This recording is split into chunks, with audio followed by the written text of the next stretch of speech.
Okay, so now for many of you are probably more familiar with Unix and Linux than you are with ZOS. So ZOS has a POSIX compliant Unix as part of the base. Now when I use the word base, you know what I mean. It is shipped with the operating system, it's there. So after this unit, or the unit objectives, you'll understand that Unix System Services is a base element. You'll understand that ZOS uses both MVS and Unix simultaneously. You'll understand that ZOS is an open operating system capable of web enabling all applications. You'll understand that ZOS differences between MVS data, you'll understand the differences between MVS data sets and Unix files. You'll understand that executable programs can be stored either in MVS data sets or Unix files. You'll understand that data can be stored in MVS data sets or Unix files. You'll understand ZOS programs can simultaneously access MVS data sets and Unix files. You should be able to recognize the Unix System Services 3-character component identifier. So what are the 3 characters that if Unix System Services writes a message in the log, what are the 3 characters that you would know, oh, that's from Unix System Services?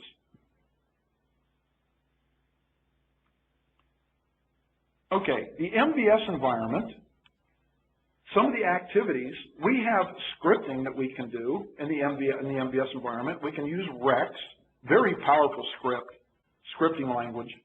And then we've got CList, command list. Many times in a Unix environment, you've got shell scripts, but you can also do Rex. And of course, there's other things you can do over here, awk and Perl. MVS environment, the editor, ISPF. In the shell environment, you can do ED for line editing or VI for full screen editing. Job control. MVS environment, you got SPSF. In the Unix environment, you got the PS and the jobs command and the kill command. How do you do background processing? In MVS, you do a submit. In the Unix environment, you can have a command followed by an ampersand that puts in the background. Programming. Well, you have compilers and you can link. And in the Unix world, you have a C compiler, you can do a make, archive. Debugging. We've got a lot of debugging tools. That's a really old one. And there's many debugging tools from the shell environment in Unix. Data management, DFSMS, and over on Unix we got tar, CPIO, and PAX. Well, all of this exists in ZOS. It's both.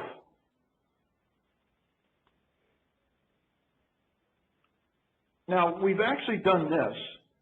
We've actually gotten on the TSO and navigated panels.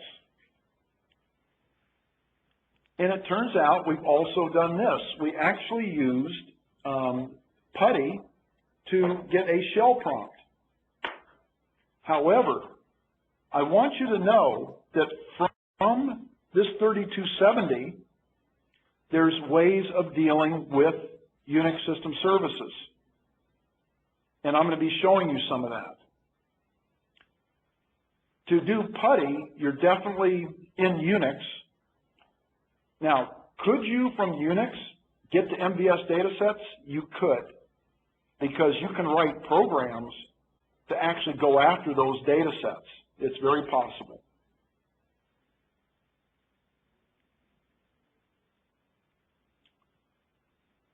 So Unix System Services is tightly integrated into the operating system, and it's a key element of the IBM Open and Distributed Computing strategy. All these things that run on the mainframe require Unix System Services. CICS requires Unix System Services. DB2. You'll actually see some things here that you didn't realize could run there, like Tuxedo. Tuxedo was the first Unix transaction processor, and right now PeopleSoft use it.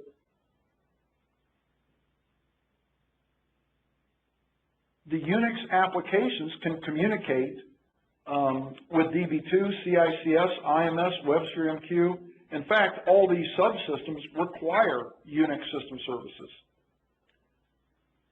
z/OS Unix is built for the enterprise where you can prioritize workloads in a high-performance environment. Now, Unix does have a hierarchical file system familiar to all Unix users.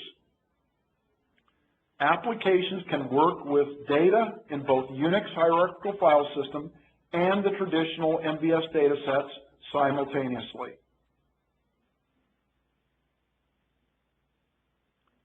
As I mentioned here, it's tightly coupled. It truly is a Unix. There is a kernel. Right here, there's a common misconception that application programmers have to make a choice of running either in Unix or running Unix programs that use Unix services and file systems, or running MVS programs that use MVS services and MVS data sets. You do not have to choose between them. There is no wall between Unix and MVS. There are no sides. It's a powerful blend of both. They can both work with each other. If the executable comes from a Unix file, it can work with MVS services. If the executable is an MVS module, it can work with Unix services, and vice versa. So this is a common diagram for the Unix environment. So if we got the z/OS-based control program, embedded in there is a POSIX-compliant Unix, and anything that you would expect in a POSIX-compliant Unix, you will be able to expect out of z/OS.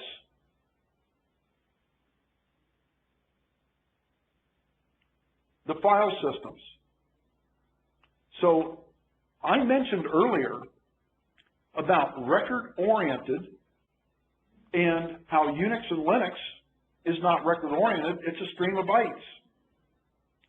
Well, guess what? The Unix file systems in z/OS is truly byte-oriented. And it is a stream of bytes, but we emulate it.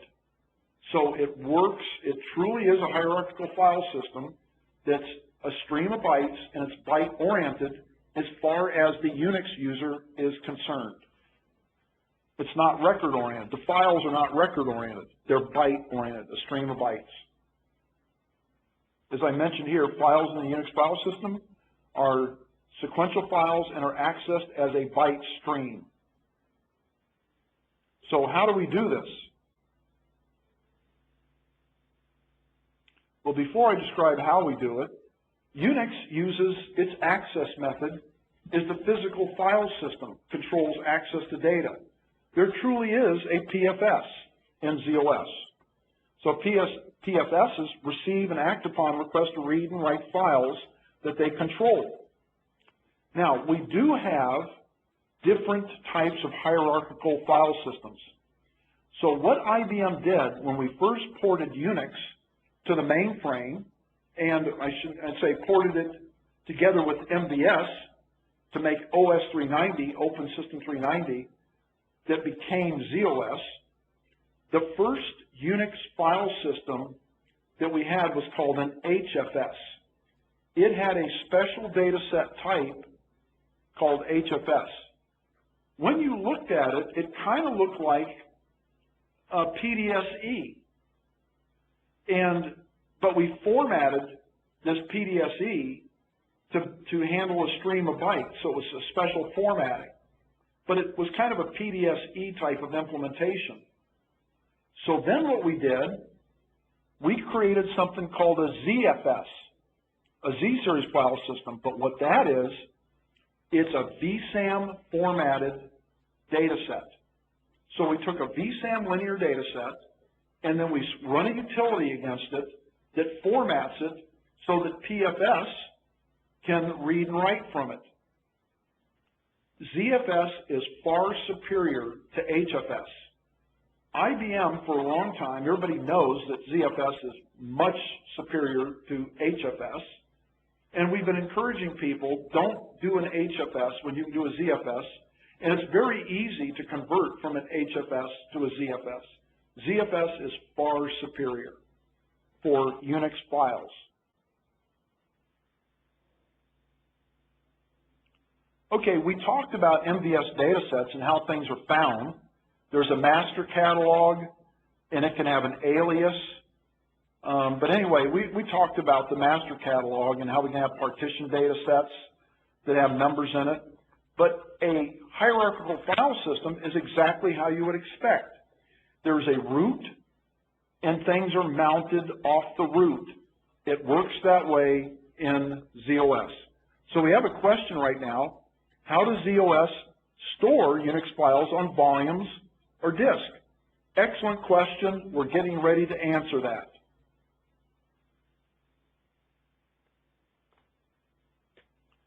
So here's a very simple diagram, and MVS places those extents on disk.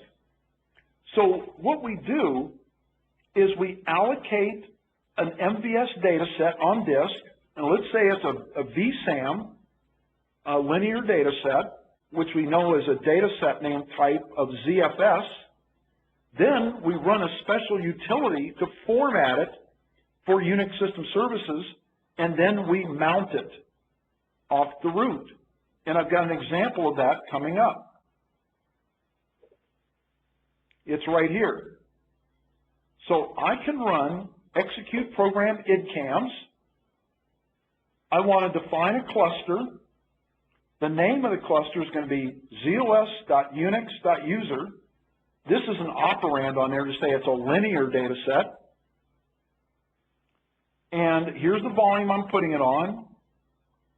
And it's got one primary extent, 3,000 cylinders. So that's about 3 gig. So I got a 3 gig contiguous area. Does it have to be contiguous? No. Because I could say, give it primaries and secondaries. And then you would have, if the primary fills up, you would get secondary extents. In this case, that's just one big primary. Now, in this JCL, when I define this cluster, all that is a VSAM linear data set I just defined. But then in the JCL, if the return code of the above step is 0, if it defines a cluster, then execute this utility. And the IBM manuals tell you the name of the utility to format this VSAM linear data set, and they tell you to pass a parameter to it.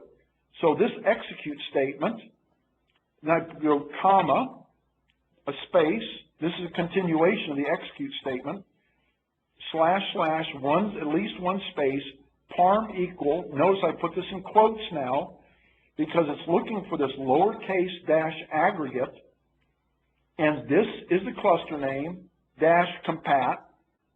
That's got to be in quotes because it's embedded in the JCL. And if you execute that and say this, it formats it for a Unix file system. Now, we formatted it, but it's not available to the system yet. Here's how you can make it available. This program here, IKJ-EFT01, that's actually what you execute when you log on to TSO. But you can run that in batch. You see this //SYSTSIN? This is like you being at the keyboard. System terminal session input DD asterisk. Well, what do you want to do? What do you want that program to do? I want to do a make dir, and I put that in quotes because it's lowercase. I want it to be absolute lowercase. Do a make directory of /u/ZOS/ZFS, then mount file system. Notice that's in quotes. That's the VSAM name. The type is a ZFS. The mode is read-write. The mount point is /u/ZOS/ZFS. An empty file system is now mounted. Now, if there was data already in there and I mounted it, you would see the data. Now, this is how you mount it dynamically, but I can tell you, we'll talk about this during the ZOS configuration customization. One of the many parameters that are read during IPL time is to read all these mounts, because the system's got, and the middleware has got a lot of MVS, it's got a lot of Unix file systems that are mounted and needed. The root's got to be mounted. and that happens at IPL time. So hopefully, Sujin, that did answer some of your question. Okay, now what I did here is I went to equal 3.4 and I typed in OMVS for pattern matching. And we have a lot of data sets that we put out there that began with OMVS. And the OMVS data sets were our Unix file systems. Notice the DS.org is VS for VSAM, but it doesn't understand the record format, doesn't understand the record length and block size because it's a linear data set and it's really formatted for Unix file systems. Now right here, it's a little bit hard to see. Actually, it's a little easier to see down there. There's the old HFS DS.org. If you have DS.org of HFS, it's very easy to convert those to ZFSs, to VSAM. But if your products or anything you're doing, if you got HFS, you're going to immediately improve it by going to ZFS. If you're allocating things new, I highly recommend you do not use HFS, that you immediately use the ZFS, the vSAM linear data set formatted for Unix files. There's lots of ways of looking at the mounted files, lots of different ways. One way is I can go to SDSF and go into the system log, and I could issue D space OMVS, comma F. OMVS, let me talk about, you'll see OMVS in a lot of the manuals, and let me explain that to you. So when we first ported Unix to the MVS environment, IBM actually referred to it as Open Edition. That's what we called it. And when we called it Open Edition, what I think I heard was that somebody had trademarked Open Edition, so IBM thought, oh, that name is trademarked, so we dropped Open Edition and we called it Unix System Services. However, what we had done is we created a whole bunch of commands that began with O for Open Edition. So a lot of times when you see something that begins with O, that means it's Unix System Services, and OMVS is actually a command we can do, and you'll see that a little bit later, but OMVS is like the Open Edition for MVS. We never changed the syntax of it, but it's called Unix System Services, but that OMVS had a little bit of history behind it. That's why OMVS. Now, if I do a D space OMVS, comma F, and I'm in the SDSF system log, I can actually, here's the D OMVS, comma F, and it comes back with BPX O045I. So guess what? Guess what the three identifying characters of Unix System Services is? BPX. And so it came back and listed the type, the data set name, and the path name. And there's a lot of them. Now, how do you get MVS data sets or data into Unix files or vice versa? Well, there's a whole series of commands, oput, oget, ocopy, lots of ways of moving data between them. The only issue that you run into, let's say, for instance, you've got an MVS data set, and that MVS data set is a partition data set. The partition data set has member names in it. The member names are limited to 8 characters long. Well, it's very easy to take those members and do an oput X and take all of them and make them individual Unix files in a path. But the vice versa is where there's a little bit of an issue, because Unix file names can be really, really long. So you may have a Unix file name that is bigger than 8, but you want to take each one of those individual files and put it in a partition data set. Well, you got to do a translation. And a lot of people have done different things to have a cross-reference and that type of thing, but it can be done. But anyway, the data can be moved. There's just a little bit of naming things you got to deal with if you're going from HFS to MVS, because a file name can be really long and doesn't follow the same rules as a data set name and the data set member name. So data set naming rules are different than file naming rules. This is another example of just doing an output, getting some information, putting it in Unix files. I won't spend a lot of time here. The reverse, doing an OGET. Doing an OGET-X to move multiple things at once. There's help for all these commands. Now, one thing I'm doing here is I'm in SDSF, and I issued a PS. Well, for those of you that are Unix people, you know that that's for process services, but there is an SDSF PS command, and through MVS's eyes, it can look at the job names that are currently running using Unix services. And it will list the job names using Unix services.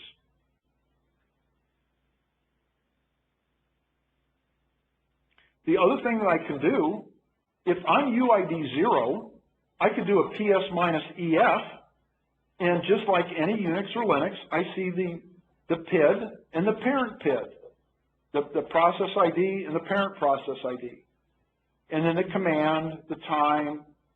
So it works just like the PS command you would expect to. Down here, I did a uname minus uppercase IA. It came back with ZOS. Some people had noticed they probably did not put the uppercase I as a flag, and it came back with OS 390. And it tells us the processor we're on. If you're on, it'll tell you the hardware you're on. Here I did a who minus A, which is a POSIX compliant Unix command. Oh, man pages, the C compiler. The man pages are all there. I can do man on any command, or this is man on the C compiler. Here I did an environment variable, env.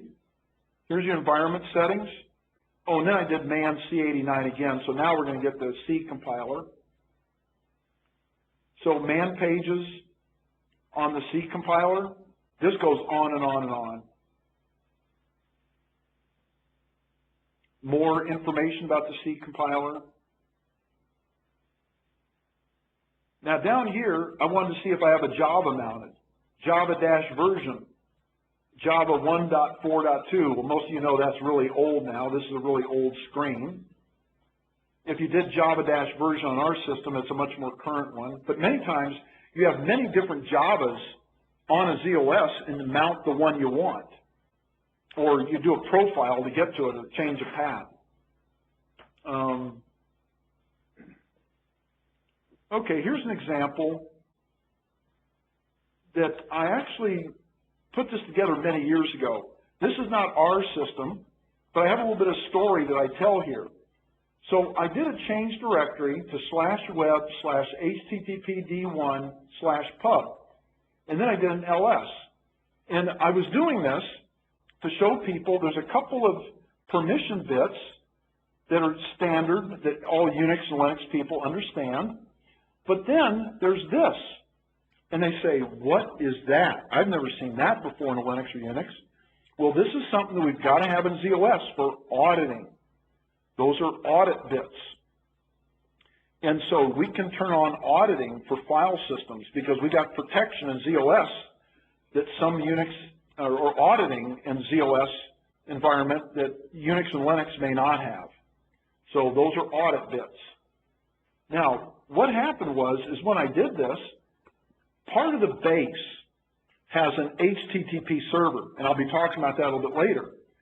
But it was very interesting. When I was overseas one time, I mentioned, well, that's the front page for the HTTP server by default. And I had actually brought it up. And after I did, the person in the back of the room says, restart it. And I did.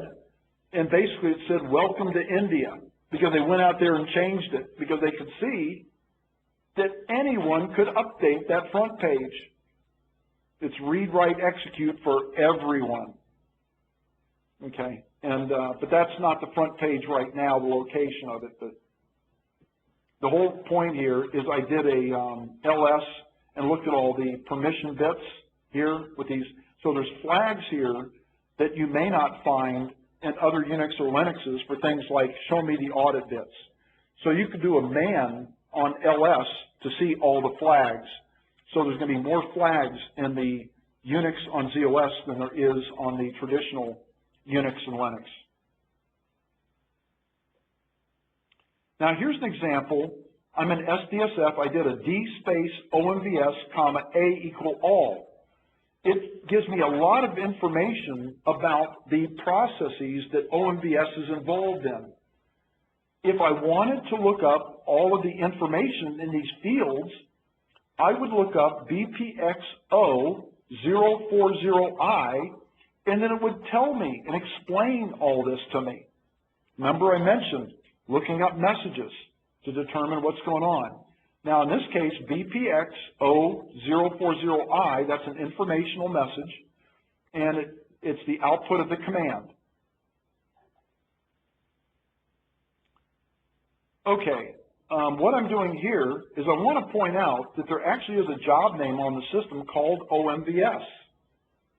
OMVS job name, and I'm going to be discussing more of these job names and address spaces in the next section. But OMVS is Unix System Services, along with this one here, BPXO init. And I'll be describing these job names. I'm in SDSF and did an SDSF DA command to get that list. More about that to come. Another thing you can do, I'm in SDSF syslog. I did a D space OMVS, comma, options. Output BPXO048I. Not sure whether it's an 8 or not. And all kinds of information. If you look at these values, these are values that at IPL time are read as system parameters to control the global behavior of the Unix environment. You can dynamically change these, but these are read at IPL time to shape the global behavior of the Unix environment. So all kinds of parameter options and configuration settings. So when the system comes up, when the system's on its way up, you'll see messages like this. BPXF013I, the file system OMVS. In this case, this is our root. This is the name of the data set that contains the root. But notice, BPX, 3 characters. And remember yesterday, I mentioned to you, if the 4th character is not a number and it's a letter, that means they're actually using that 4th position for a subcomponent of the component. Well, guess what F is? Unix files. F is for files. So these are file systems things. See this BPXI? Initialization. So BTX, Unix System Services, the 4th position talks about the subcomponent of the component Unix System Services. Those are documented too. So there are manuals. You can go to the bookshelf and you'll actually see that there's a ZOX Unix System Services bookshelf. 3 of the manuals that I recommend you look at in that bookshelf are the command reference, the user's guide, and the programming tools. You'll find many other manuals in the Unix System Services bookshelf. Now, in the ZOS MVS bookshelf, there's an MVS initialization and tuning reference that I'm going to be talking about on Thursday, and one of the chapters is on BPXPRMXX, where you determine what that is. By default, it is 00. Inside of there is syntax for the options or characteristics of the environment, the values, and the mounts.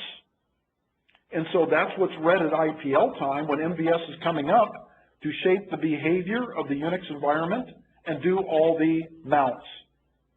And we'll actually take a look at that on Thursday. So there is a system parameter.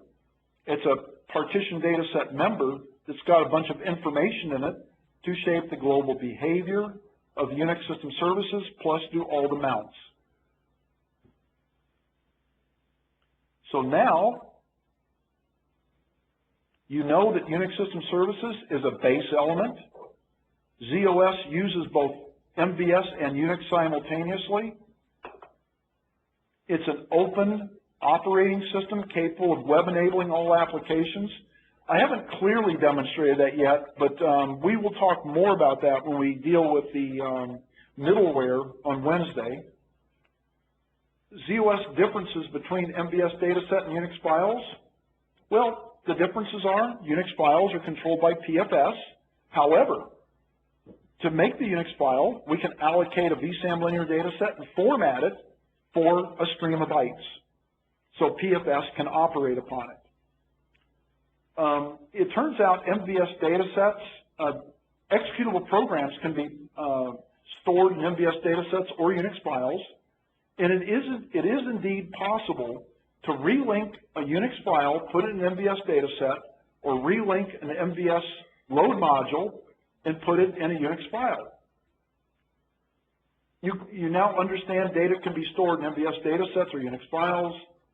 And once again, you know that the programs can simultaneously access MVS datasets and Unix files.